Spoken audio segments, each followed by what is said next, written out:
Good morning, and thank you for joining us for today's Legislative Affairs Virtual Town Hall with Director of UC Benefits and Policy, Susan Dickinson. Before we get started with opening remarks, I'd like to remind you with a few key points about today's virtual town hall format.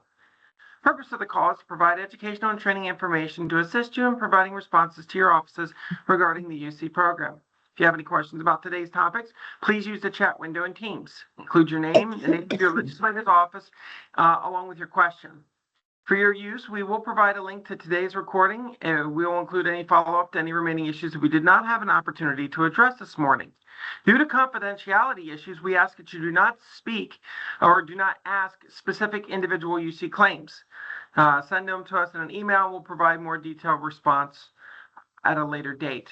For your awareness, the call is being recorded. If you do not consent to being recorded, please hang up now. And for your interest, the Ledge Web queue is currently sitting at, drum roll please, 43, with the oldest one being yesterday at 10:34 a.m. August 25th, 10:34 a.m. is the oldest one, so we're a little bit under a day in response time for the oldest one sitting in queue waiting to be addressed. And with that, let's get started with comments from Susan. Good morning, everyone. There's a couple of things I wanted to mention. Remember, next week is Labor Day on Monday. I'm sure you are all aware, as you probably have your own plans, but we are closed on Monday, as most places are.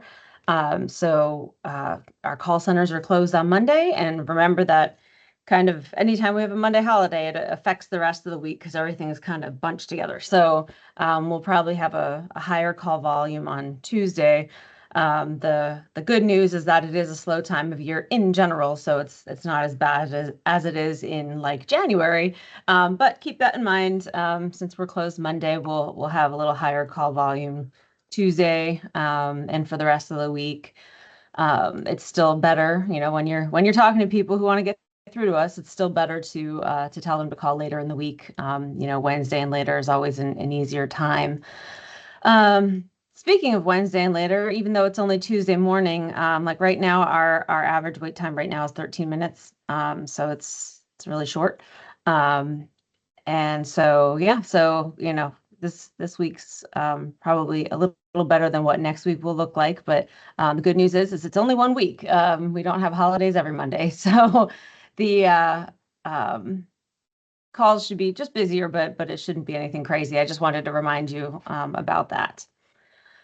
The other thing, well, actually, there's two other things I wanted to mention. Another one is a change we're making in about 2 weeks or so that most people will probably not notice.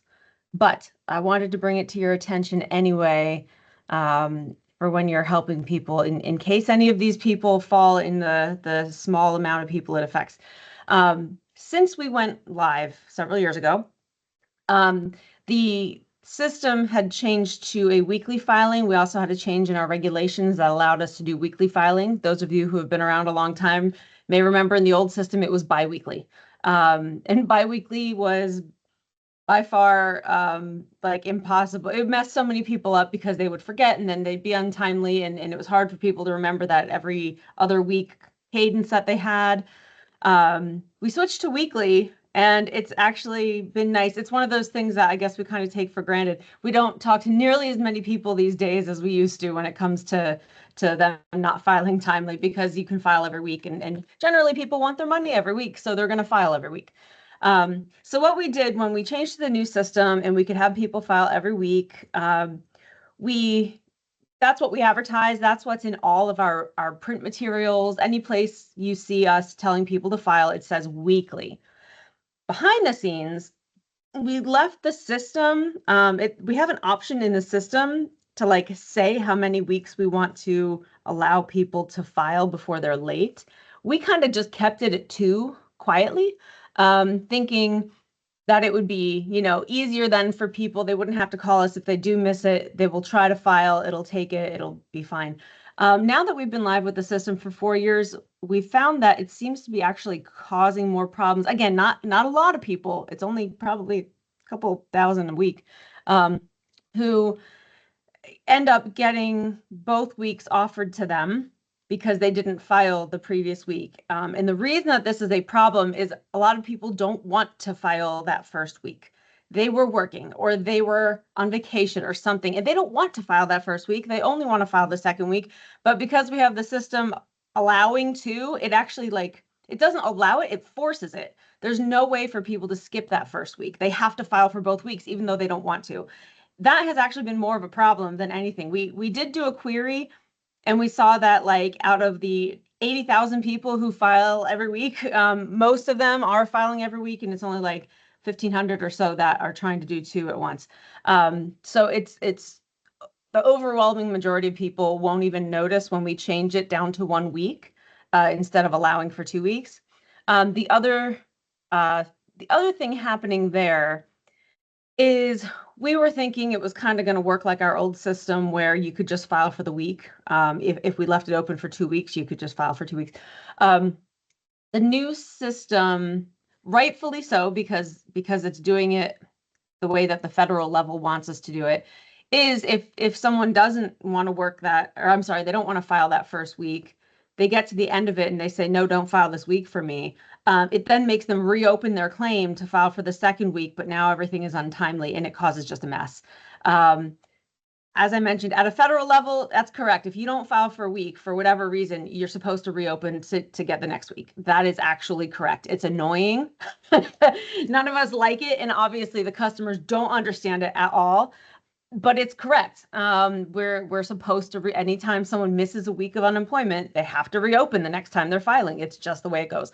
So keeping those 2 weeks open did not get around that. The system is smart enough to recognize that if they're not filing for the first week, that they're gonna have to reopen their claim. So anyway, it seems like it causes more of a mess than not to allow the 2 weeks.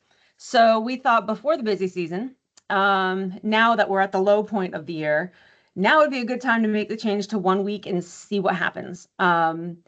If we find that it's a giant disaster, we're still in the low season and have plenty of time to change it back before we get to Thanksgiving and Christmas and things like that.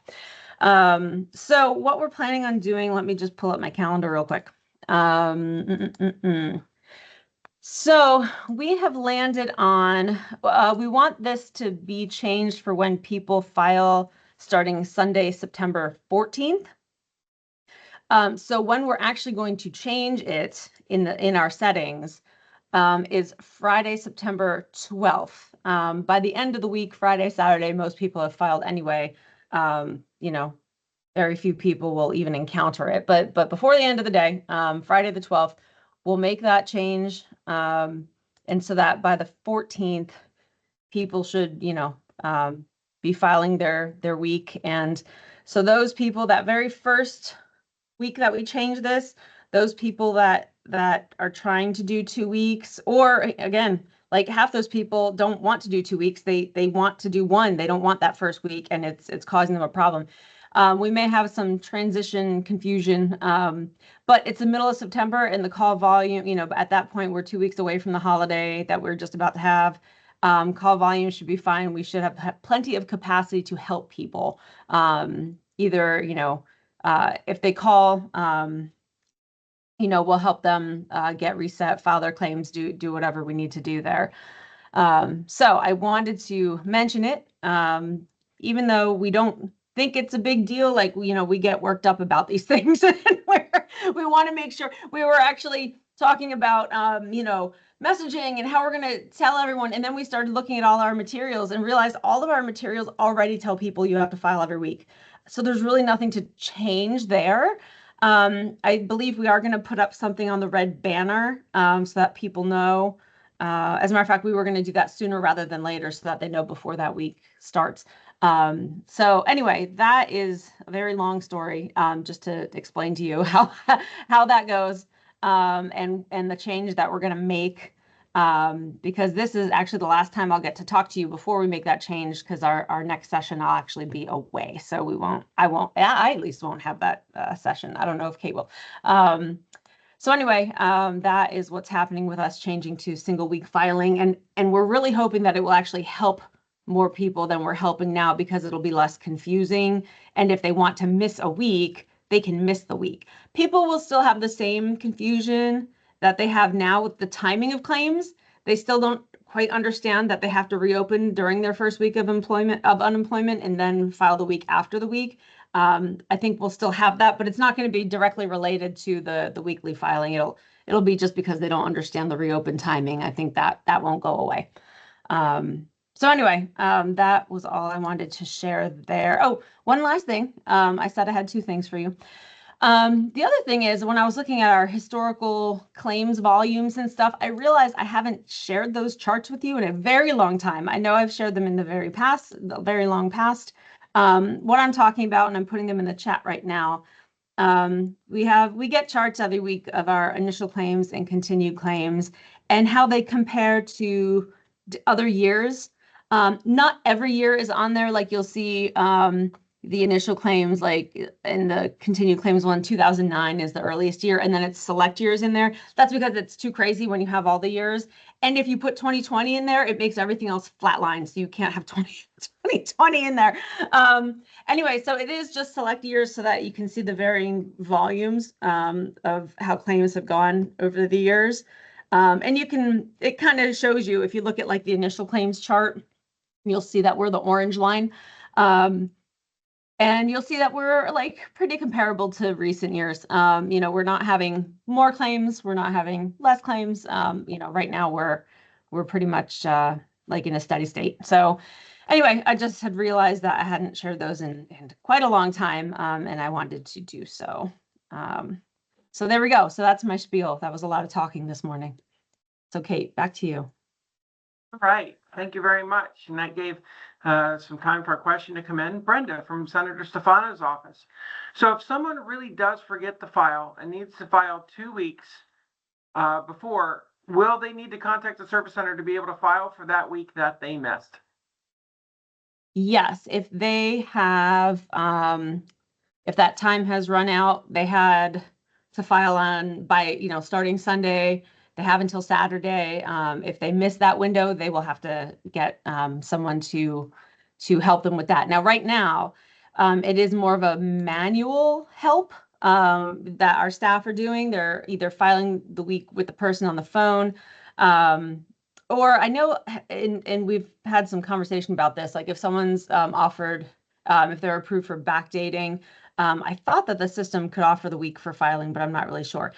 Anyway, what I'm trying to say is right now it is more of just like manual help when people miss weeks, because they're missing weeks now, even if it's not 2, it's 3, it's 4, and they'll call the staff for help.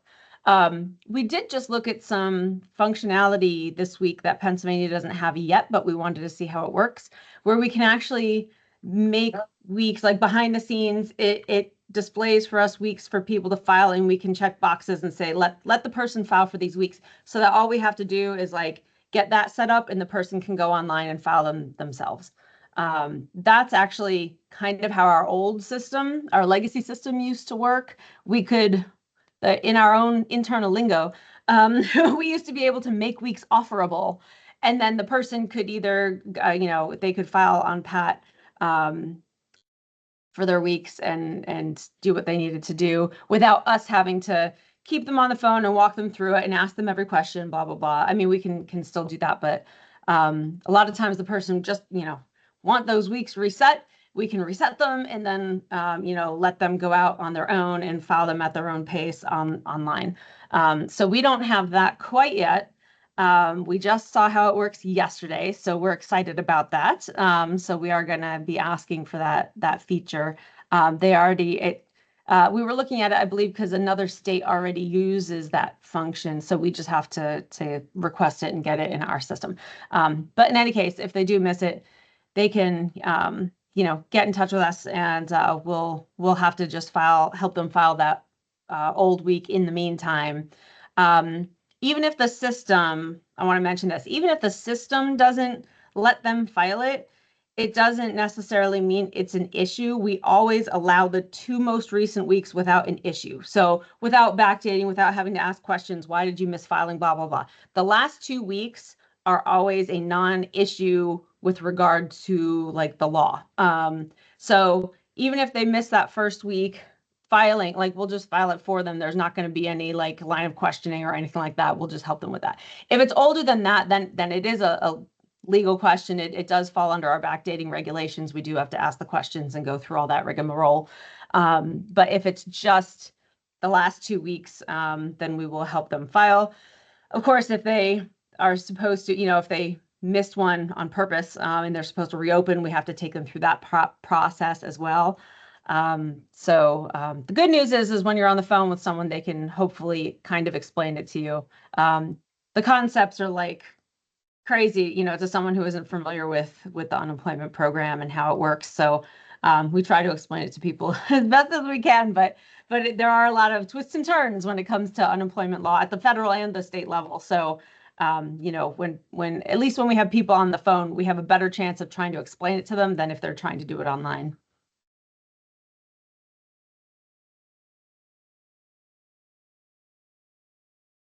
Right. At the moment, that's the only question we got in the hopper. We'll give everybody a chance to put in another question that they have regarding either this new functionality that'll be coming through or something else that they may have in mind. And we'll see if anything else pops up here.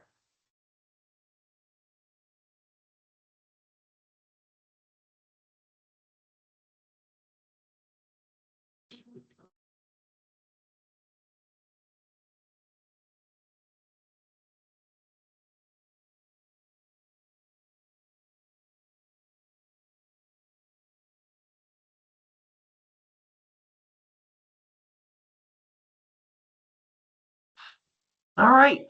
Doesn't look like any other questions are popping up here. So short, sweet, to the point.